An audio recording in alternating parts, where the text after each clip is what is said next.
Do you want to see what 2000 radiation damage looks like in Fallout 4?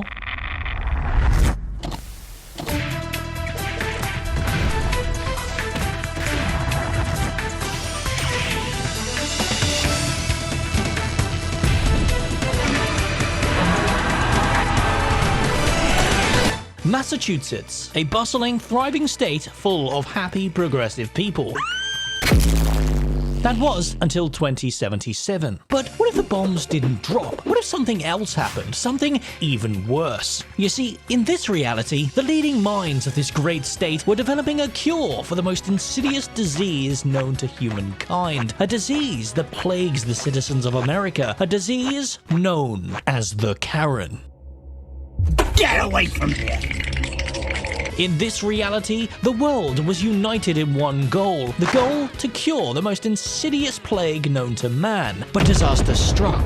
The Karens escaped, and their collective toxicity plunged this world into an irradiated nightmare. Now, 200 years later, the Commonwealth is unlike anything you've seen before. A world dominated by irradiated abominations who rule the Commonwealth's main regions. The rules for this challenge are quite simple. Our Vault Dweller starts off with a permanent stack of 1 rads per second. Every in-game day that goes by, that being 1 hour and 12 minutes, the radiation doubles. We go from 2, 4, 8 to 16 rads per second in the span of just 4 days, or 5 real-life hours, until eventually, on day 11, we're hit with 2,048 rads per second, obliterating us in an instant. If we haven't prepared well enough with radiation protection, consumable health items, and leveled enough for the correct perks, the entire run can become easily soft-locked, preventing us from even progressing at all. And oh boy, did this happen a lot. The goal? To rid the Commonwealth of its 4 sources of radiation, defeating these monstrosities and saving the citizens of America before this radiation eventually encompasses the entire world. Who is our protagonist taking on this colossal challenge today? Well, the only one brave enough to take on the might of the Karens. The one, the only, Groknak the Barbarian.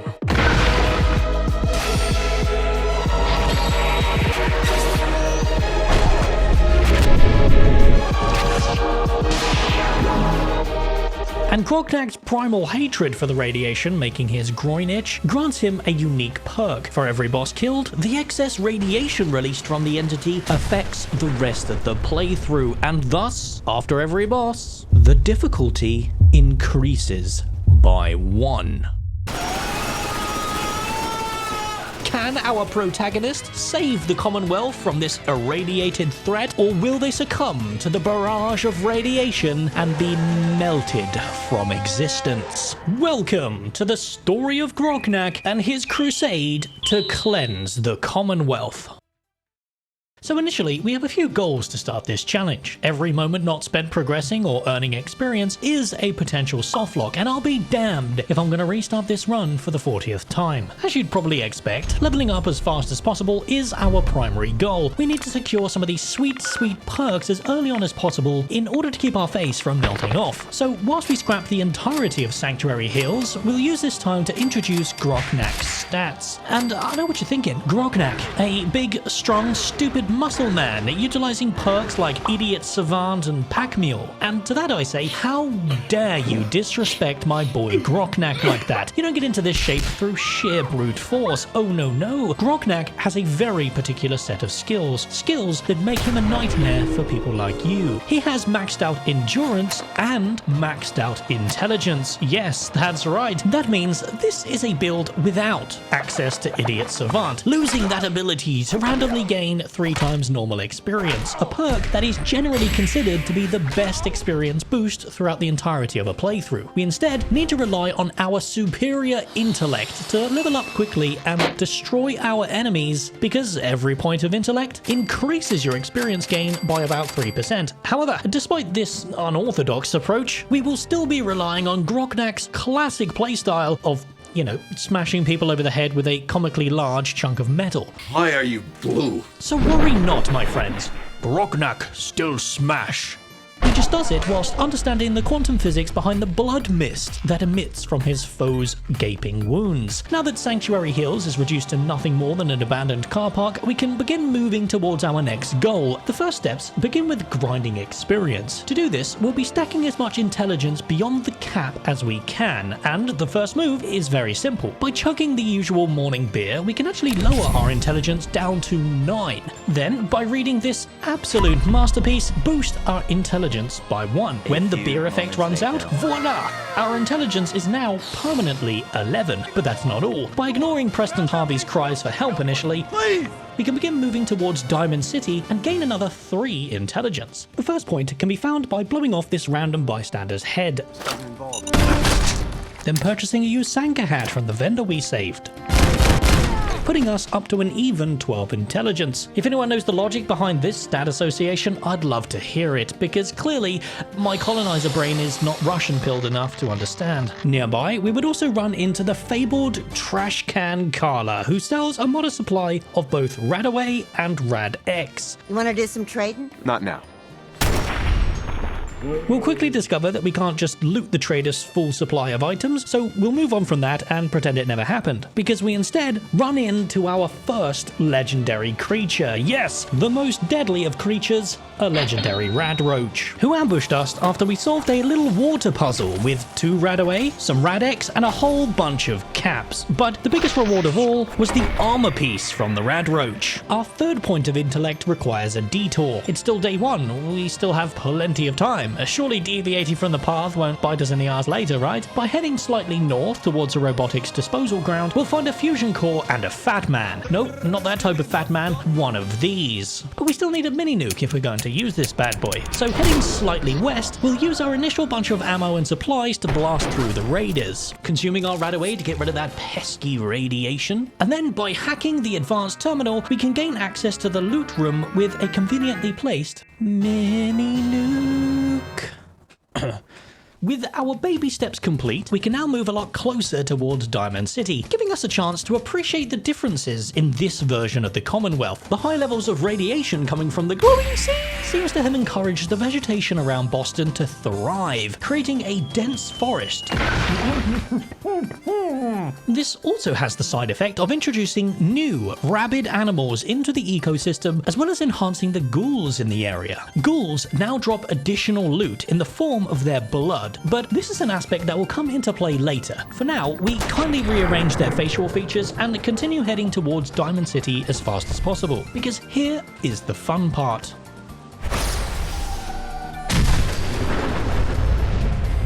Upon randomly stumbling across this group of sleeping bystanders, one of them has some road goggles, putting us up to 13 intelligence, just 1 to go. As we saunter through the streets of this destroyed Boston, our first stop is Hangman's Alley. We can use this as a primary point of operation for most of our storage, and in line with the blonde protagonist theme, we use the science of deatomization to break our entire inventory down to its base components, storing it in Hangman's Alley, leaving only the following valuables to sell at Diamond City: a Chinese factory's worth of pipe weapons, and precisely 1 literal nuke launcher.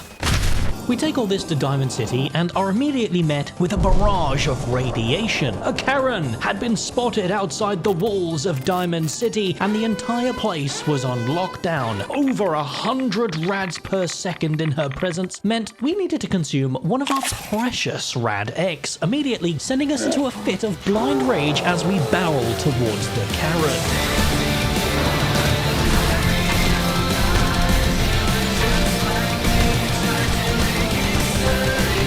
After the blood mist settled, I was informed by the nearby Diamond City guard that apparently I was hallucinating, and this Karen was actually an entity known as Piper, and I just brutally caved in her face until they resembled a ripe prune. According to Diamond City law, this isn't acceptable, so I was banned from Diamond City. Luckily, a crack addict outside the walls was willing to exchange our goods for 6 Radaway, so despite this setback, we still managed to peddle over the 100 pounds of pipes we had in our backpack, and we can confidently confidently pivot towards the next point of intelligence. I've been skipping the process so far, but from here on out, whenever we collect these items, I'll be displaying them on the UI throughout the remainder of this playthrough. There are two other numbers being displayed on this UI. The first is what day we're currently on, augmented by the current radiation damage, and the second is our current radiation protection, leaving the vanilla number down here as the true sum of radiation damage we're currently taking per second. Obviously, as the challenge progresses, the amount of damage that we're taking will be doubling, but our resistances will also be increasing through some interesting tricks learned throughout the 10 years of this game's existence, so it should give you a clear understanding of the danger that we're in. Speaking of danger, we're just in time for day 2, doubling our radiation for the first time this challenge. Just 2 rads per second means our base resistance puts this damage somewhere around the...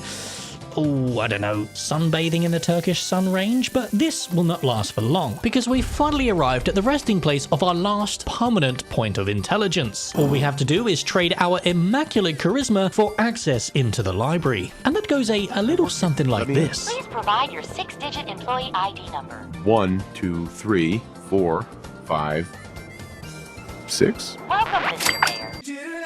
This is a lie, of course, but it gives us completely free access to the building where the security gladly takes care of all the super mutants for us. We nab the intelligence bobblehead, putting us on a permanent 14 intelligence, and now we can finally play the game. And our first stop is to get Groknak's equipment. On the way there, we sell our junk and ammo at Good Neighbor and purchase another 8 Radaway. Then, before swiftly making our way to the comic book store, we admire 90% of this game's animation budget as Hancock stabs a homeless man to death. We repeat this action to the comic book store to all the suspiciously underweight patrons and obtain 2 extremely powerful items, Groknak's axe and Groknak's outfit, granting us a bonus to melee damage, but more importantly, the first of our rad resistance, bringing us up to 15 and pushing our damage down to less than 1. Not sure on the exact maths behind this, but we'll be doing a deep dive on rad resistance more as the days go on. For transparency's sake, I am still wearing the road goggles and Yusanka hat. I just used a mod to hide them. And now that we've overcapped our intelligence, we can use some tar berries obtained from a nearby farm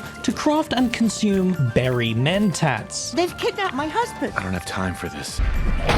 Pushing our intelligence all the way up to 19 for a massive 160% experience boost. We'll use this to consume all the meat we've accumulated thus far and head back to Hangman's Alley, Starlight Drive-In, Red Rocket Truck Stop, and Sanctuary Hills to convert all of our previously stored raw materials into raw experience, pushing us to level 28, and pretty much taking the majority of day 2 and 3 to complete, putting us right back at the start, all the way to the north of the map and ready to take on the 8 rads per second, because this massive boost in levels also comes with 3 points in radiation resistance for a total of 45, keeping our rad damage down at a respectable 3, at least for now. But there's plenty of time to enjoy CBT later, because other notable perks that we've obtained are Nerd Rage and Solar Powered. You see, radiation is constantly draining our max health. Whenever we go below 20, the acute senses in Groknak's expanded mind allows him to slow time for a brief period. This will be our bread and butter survivability tool, as we can generally kill anything in our range whilst the slow time is active, which evidently happens to be 90% of the time due to the radiation slowly giving us cancer. In addition to this, we'll also be taking Ghoulish, Toughness, Chemist, and 4 points in Medic that we'll explain at a later date, because it's finally time to fight the first boss, and the fastest way to get there is going up to the nearest homeless man and smelling his armpit. Oi, this prisoner better net us some caps. We ain't won a tournament for weeks. Wake him up. We're almost at Cambridge. Scallywags and degenerates, welcome to the arena. Our contestants today have come from all walks of the Commonwealth. So, ready your run, roaches, raiders. Who will win this week's Raider Brawl? Ready your bets, raiders, because this week is a rare 4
With the first boss down, we need not delay, because this challenge isn't waiting around for anyone. Our current goals are to continue leveling and gradually increase our radiation resistance for what's to come. Let's trade. Let me think it over.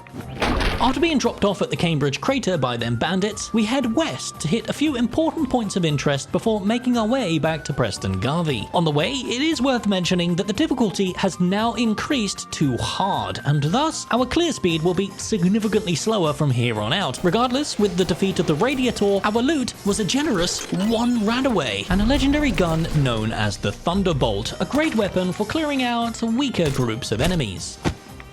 In addition to this, in case you haven't noticed, moving on the world map using this mod results in instant death, as travel time between locations causes the radiation to completely deplete our HP, and this was even the case on day 1. Therefore, we'll need to plot our route carefully. Just make sure to ignore the current route that we've taken, because that would make me look like an idiot. The first stop after looting a bunch of smaller points of interest for a weekend's worth of drugs is Sunshine Tidings Co-op. Here, we are able to scrap all the area's resources and convert them into experience, but most notably, we're here to obtain an important magazine. When we slay wildlife, they now drop double their resources, meaning we'll be going out of our way to collect baked boatfly because it offers 20 permanent radiation resistance due to the abundance of boatflies that actually exist in this world. Continuing to head southward, we'll dip our toes in a couple of combat-related areas to farm some experience and stock up on basic supplies. The first stop is a raider base where we elbow their leader so hard in the face that her head explodes, netting us 3 Radaway and a fusion core. We then infiltrate the depths of a bunker to obtain a nice supply of rad-related chems, but the allure of more possible substances was too much to bear. What if there was a giant stash of chems just waiting for us down this elevator? So we found ourselves face to face with a Deathclaw and swiftly got ourselves eviscerated, only to realize that I quick-saved just before he spawned. A classic! But as I turned to escape, I discovered that we've been blocked by a bunch of talking microwaves that cornered us into CQC. Thanks for that one, Todd. That was really fun.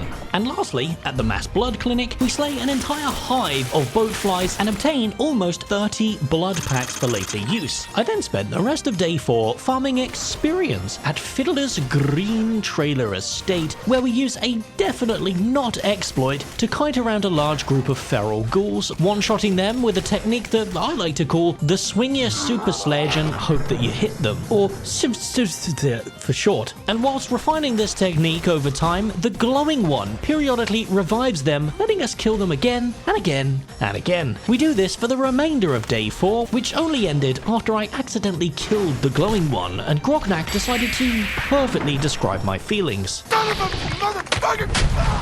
Regardless, this took us to level 34, but at the cost of putting us back down to 2 Radaway. Was it worth it? But we're just in time for day 5, where the beginnings of our preparations start to take fruit, so I'll use this to explain how rad resistance actually works. No doubt that you've been wondering why these numbers seem a little odd. Surely the logic would be 16 rad damage requires 16 resistance, but no. This is Todd Howard's vision, my friend, and we've got some funky maths to explain if we're going to fully understand the scope of resisting hundreds of radiation per second. For simplicity's sake, let's pretend that we're bathing in a body of your mum's bathwater, and thus we're taking 10 rad damage per second. A single Radaway with the medic perks that we obtained completely cure us of all radiation, meaning at 10 damage per second, we'll be consuming 1 Radaway every minute and a half to 2 minutes, or 30 Radaway per in-game day. But we're not taking 10 rad damage per second, are we? That would make me a big dum-dum. I am a big dum-dum, of course, but through massive amounts of trial and error, I think I finally developed a solid plan,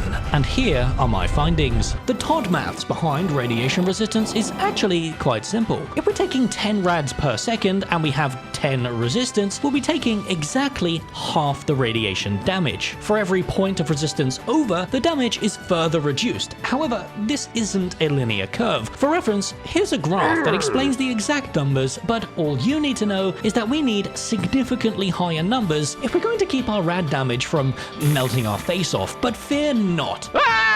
There are plenty of ways to do this. During all of that, we cleared out 3 more points of interest, giving us a bunch more rad-related chems. But the real reason we've cleared them is for some core crafting components, namely antiseptic, lead, and adhesive. You see, there are many junk items in Fallout 4. Some are worth more than others. Take antiseptic and adhesive, for example. Abraxo cleaner and duct tape are everywhere across the Commonwealth, so whenever you see them, you should be looting them to break down later. It just requires a little bit of forethought, and I've had plenty of forethought. We can then use our materials to upgrade our radiation resistance, as Day 5 has been upon us for a while now, and we're barely keeping up with the Radaway. Forced to use some of our precious Rad X to keep our resistance up, so I think it's time to cash in some of the soul that we spent on the many failed attempts in order to get us beyond this point.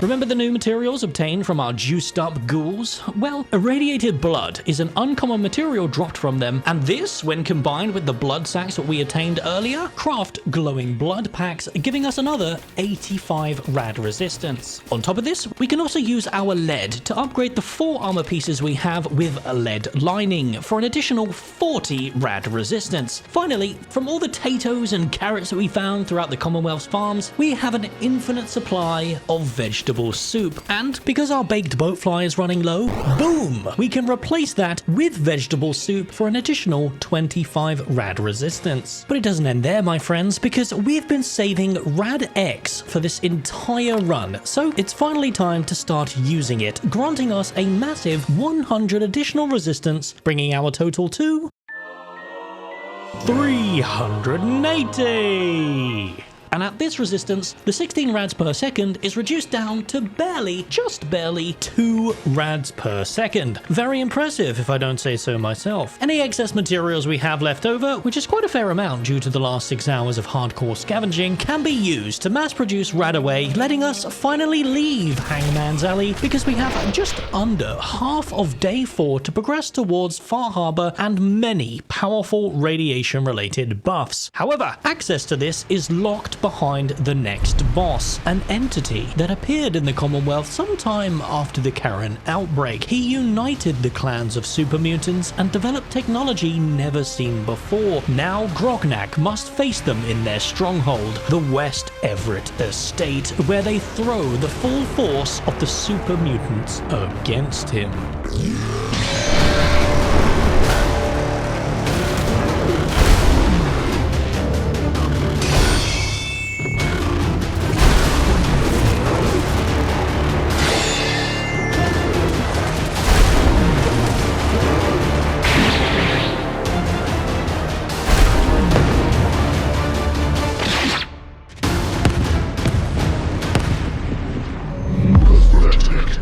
Despite my efforts, these brutes can't even handle a single human.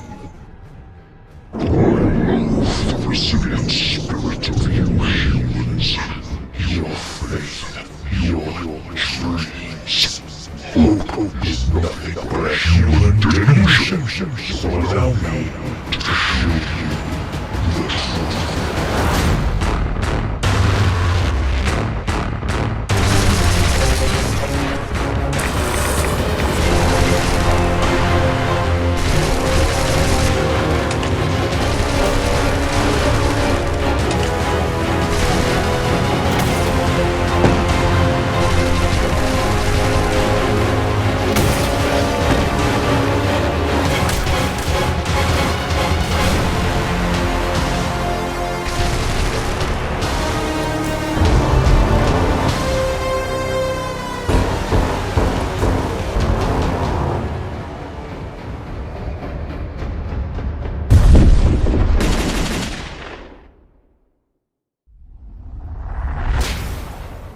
Boss 2 down and loot acquired, our difficulty has now been increased to very hard, but in exchange, Far Harbor is finally unlocked. Before we head there though, day 6 is mere hours away, so we need to take a slight detour into this basement for a very important item we'll be using later. After we scrape up some bullets and cash from the giblets we created, we head to Good Neighbor as fast as we can, poking our head into the local strip joint. I must be the type, because immediately a walking fleshlight offers us a quest. What's the job? I don't know yet. Man, shut your...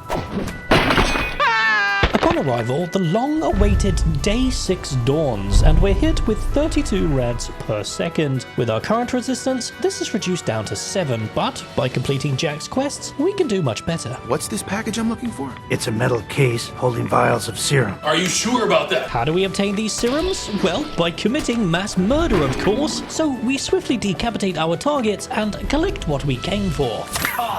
Tight, yeah! And on the way back to Jack, let's talk about this mysterious serum. Sure, I've just potentially injected AIDS into my bloodstream, and there doesn't appear to be much of a change, but let me assure you, this serum is currently at work right now. For you see, for the next hour, and that means one whole in-game day, we now have a permanent minus 10 rads per second, negating the plus 7 that's currently eating away at our skin cells, giving us one last day of freedom to prepare for tomorrow's dreaded 64 rads per second.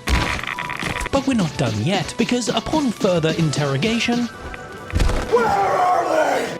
we're given the location of additional serums, so we leave Jack with a little serum of our own and depart to collect them. With our final task in the Commonwealth complete for now, I'll summarize the loot we acquired whilst completing Jack's quests.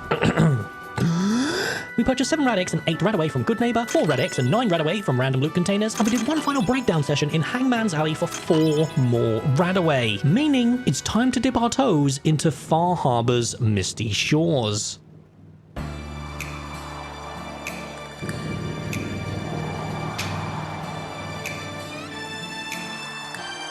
Ah yes, much like the Commonwealth, the island has also gone through some changes due to this alternate nucleus timeline. The wildlife around Far Harbor has completely evolved, home to much more devastating creatures like krakens, giant insects, and whatever the fuck these are. It is a veritable hellscape of Cthulhu-themed creatures, and it being on very hard difficulty means we better start getting good.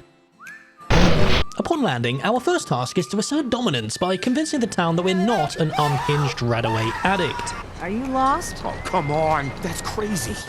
When we attempt to buy their entire supply of Radaway, 9 in total, draining the last of our caps but giving us enough Radaway to prepare for, well, 5 hours from now, so we don't have time to waste curing random sick people for side quests. We need to blast through this quest chain as fast as possible to unlock the next boss. Sadly, this wouldn't be as simple as I thought it was because this twisted wildlife is an absolute nightmare to deal with. They are tanky, hit like a truck, and have the surgical precision of a dominatrix doing CBT. However, we are an endurance build, so provided we're not letting the rads get too high, we can basically brute force our way through the island by spamming stim packs. Our goal right now is to unlock and complete the quest The Great Hunt. This quest is unlocked by channeling your inner leper from your average free-to-play MMO, going on a journey to complete as many trivial tasks as possible whilst neglecting your real-life responsibilities. Go repair the lampposts, find this little girl's stuffed bear, collect 5 boar asses. Riveting quest design, Bethesda. Blizzard would be proud. But the main quests we care about are from the Mariner. Oh, is she gonna hit it? Oh, is she gonna... Women. And our first task is, yeah, you guessed it, murder. But the ghoul kind, as we clear out the nearby tannery for her power tools. But on the way, we've got day 7 to deal with, because the radiation is actually starting to overwhelm us. Our only saving grace is the vial of AIDS that we acquired by deconstructing Jack's entire life's work. What the hell is going on with our equipment? And that only really gives us one more day before our current rad protection no longer cuts it. As you can see, taking 8 rad damage is really quite dangerous and will drain through our radaway supply by tomorrow. But fear not, it's time to break out the next measure to suppress this. You see, Rad X actually stacks, and by setting an IRL timer of 8 minutes, we can minimize the drop-off of the buff and stack it up to whatever we need, you know, provided we can sustain it long term. For now, we're happy with just 200, bringing the damage down to 6 rads per second. Oh, excuse me. Whew. So with the radiation dealt with for another day, we can crack on with these quests and get this boss summoned. The tannery itself wasn't very eventful, aside from the 3,000 caps that we found from a guy called Machete Mike, and upon further research, he was supposed to persuade us to sell him these tools for 2,000 caps. Serious builders would give an arm for them tools. How about their back? Overall, this was a pretty easy job, I thought to myself, so I took a detour to the nearby spa in the hopes of finding some more radaway. What am I saying? We're in far too much of a rush to be taking random detours, so we head back to Far Harbor and start the next quest. According to this whack job, if we slay a Mirelurk queen, we'll be revered as a legend. Gotcha, bitch. Easy enough, but the main part of this quest comes from the Mariner again, who needs us to do some actual murder, this time with, well, you know, actual human beings. Our speciality. So the trappers go down without too much issue. However, we are running a little low on radaway now, but this is about to become moot, at least for the next 8 hours, because we've ramped up our stacks of Radex to 800, bringing our damage down to just 1 per second again, and resupplying our radaway using the last vendors available on the island: Acadia, the Nucleus, and the refreshed vendors in Far Harbor. In addition, around Far Harbor there is a significant density of glowing mushrooms, meaning we can now convert the rest of our antiseptic into radaway, which totaled an extra 12 to get us through this next period. With the completion of our current 2 quests, we're given 2 final ones. Unfortunately, day 8 is dawning, and that means, you've guessed it, absolute destruction of our anal canal. But all is not lost. We're only 1 quest away from solving this problem, so we chug our remaining radaway like a schizophrenic streamer on goof juice, supplemented by every single drug we have, and going on a murderous killing spree. The reward for this quest introduces our rad mitigation for day 8. We were taking 34 damage for a brief period, but now, whilst we're wearing our brand spanking new diving suit, we now take Fuck. But what if I told you that I planted the seeds of foreshadowing earlier in this chapter? If we go back in time to just after we killed the second boss, we acquired a special item.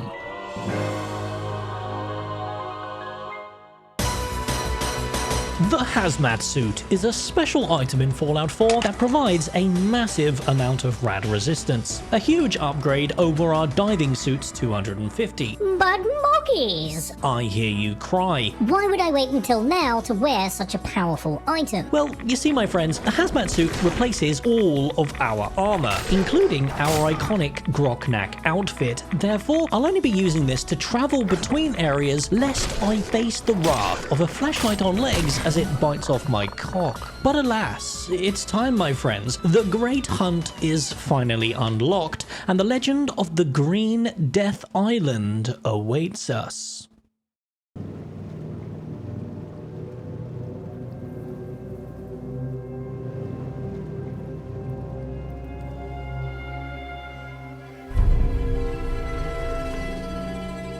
Hey, you won't need that suit anymore. How have you survived in all this radiation? This damn beast feeds off radiation. Radiation? You're crazy. Just take it off already. No sweat. The radiation did give me superpowers, though. Good. Just keep an eye out. I heard it can go invisible. Here we go again.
With the defeat of the third boss, our difficulty is now on survival, and a lot has changed around Far Harbor and the Commonwealth. The most notable change is the massive increase in legendary spawns throughout the game. Up until this point, I haven't really spoken about armor or crafting because it's been focused more around rad mitigation than actual combat, but we're in survival difficulty now, my friends, so that's all about to change. There's a singular upgrade back in the Commonwealth that will massively increase our potential, but the travel time to get there will cut our challenge time very thin, so we have some unfinished business to take care of in Far Harbor before we head back.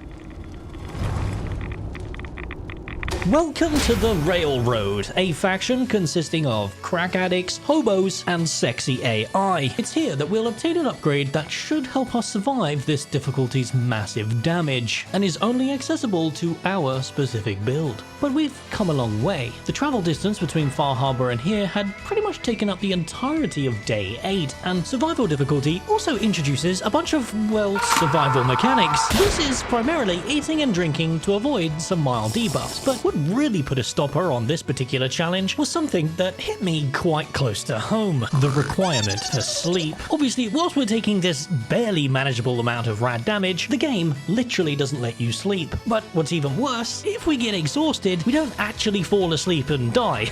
That would be sweet release compared to what actually happens. Todd blows out your kneecaps and watches you crawl. Who's laughing now? Pair this with no fast travel, hard-hitting enemies, and 14 gallons of Britain's cleanest water swimming through your veins, and we've truly got the gaming equivalent of CBT. This obstacle was pretty much a brick wall, so I had to do some research, and it turns out, much like my real life editing these videos, you can completely bypass the need for sleep by consuming copious amounts of caffeine. But our celebration was cut short because, without warning, we're hit with day 9. Trumpets! And a massive 256 rads per second, but it's not all bad news. On the way here, we managed to resupply our entire stock of Radex and Radaway at all the vendors using the money we earned in Far Harbor. So, stacking up our Radex, Mysterious Serum, and the Hazmat Suit, we end up on a pretty serious 63 rads for today. And you'd think this would be grounds for me to be clutching at straws or changing the rules of this challenge to survive such devastation. However, survival difficulty actually fundamentally changes how Radaway works, and it works in our favor better than before. You see, normally, Radaway removes 1,000 rads in the space of about 10 seconds, but in survival, it instead slowly purges 16 rads per second, identically to how the Mysterious Serum does. And this lasts for an entire 2 minutes, meaning we can just mitigate the damage from radiation by consuming Radaway every 2 minutes. Genius! Now, granted, this isn't all benefits, because consuming Radaway does make you tired, but we've solved this little issue indefinitely by hoarding a bunch of corporate overpriced merchandise, so now it's a moot downside. Speaking of moot, this is now the end game, my friends, so I'm forced, yes forced, to engage in more of Todd's special brand of CBT. And with a little help from survival difficulty's double experience gain, we try to be as thorough as possible when cleansing the Commonwealth of homeless crack fiends. This is in aid of unlocking our final points in armor and science to access the upgrade we're trying to unlock. But enough about that. We've seen enough generic gameplay to justify our progression here, so we'll skip forward to the Railroad where we unlock our upgrade. Ballistic power and weave. The Ballistic Weave is one of the best armor mods in the game, and because we picked 4 strength at the beginning of this playthrough, we have the necessary skills to craft it, boosting our defensive capabilities significantly, and we still got about 16 in-game hours to make it to the Glowing Sea and confront the final boss. But suddenly, as though my entire teenage years were flashed before my eyes, I was overcome with a sense of dread and remorse. Upon opening my Pit-Boy to refresh our Rad X, the reality quickly dawned upon me. We had completely run out of Radaway. Everything we've saved up until this point has run out, leaving us with a measly 1,165 rad resistance. For the 15th attempt, I was stuck in an autosave loop of radiation death, and thus the challenge is over.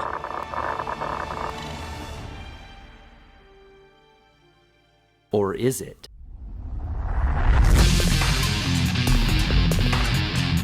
Why I'm angry? Don't ask me why. So long as it doesn't involve drinking from any poisoned water features. Rip them into pieces and drink the blood to the dead! This is crazy.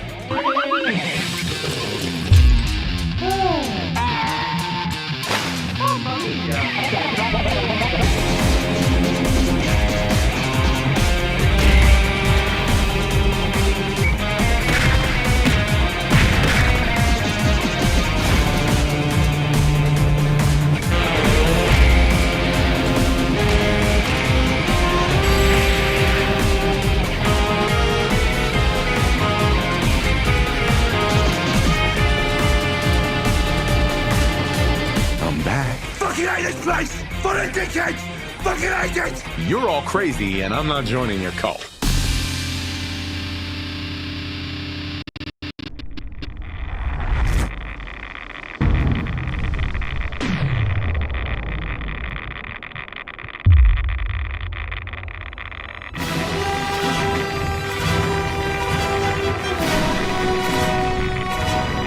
By completing the Children of Atoms initiation quest, we were rewarded with the Robes of Atoms Devoted, an outfit that prevents you from dying to radiation damage. It's exactly what we needed to progress beyond this point, so now all that was left was to take on the final boss. To fight the final boss deep within the glowing sea, we have to face the endgame enemies that lurk there. Sadly, much like the hazmat suit, this outfit replaces all of our armor, leaving us to rely on just the ballistic weave upgrade for our defenses. I thought this would be enough, but alas, everything in the glowing sea still one-shots us. We may have overcome the radiation, but this challenge still requires us to beat that final boss, so it was back to the drawing board. At this point, I've exhausted all of my options, and there isn't really much left for me to do. The mechanics behind radiation make removing the robes impossible. We could just continue without radiation. We could just reduce the amount of damage that radiation's doing. This whole operation was your idea. You're right. We have to find a way to fight these enemies and resist radiation simultaneously, so I continued my digging.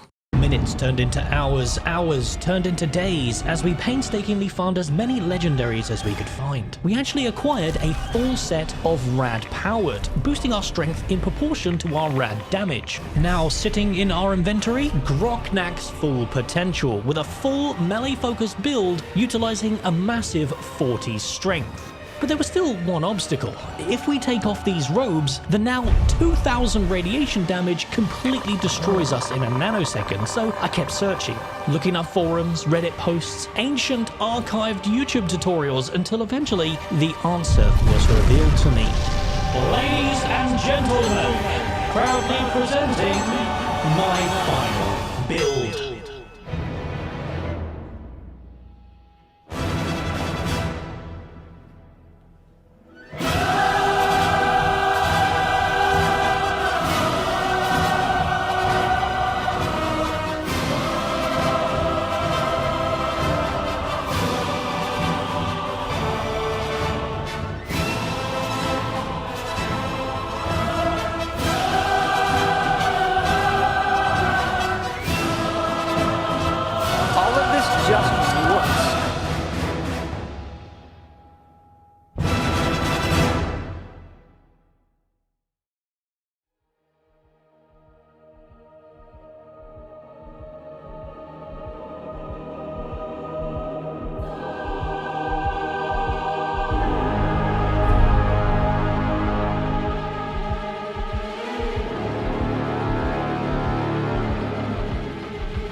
That's on the way too dangerous.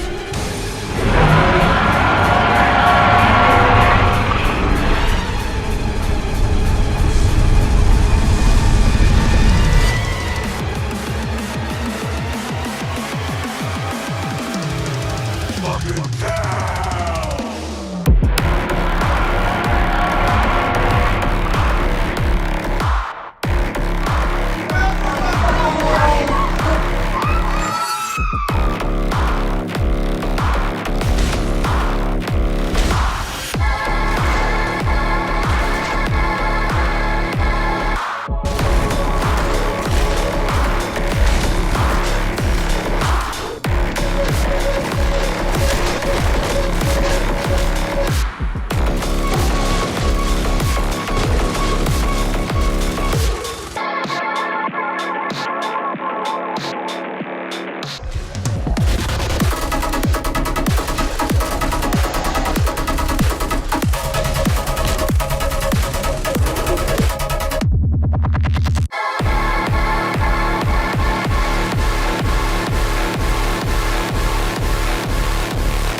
And that's it for today's video. I hope you enjoyed it because I very much enjoyed making it. If you made it to the end, I appreciate you getting the channel to 20k subs this fast. So if you're new, subscribe and I'll catch you in the next one.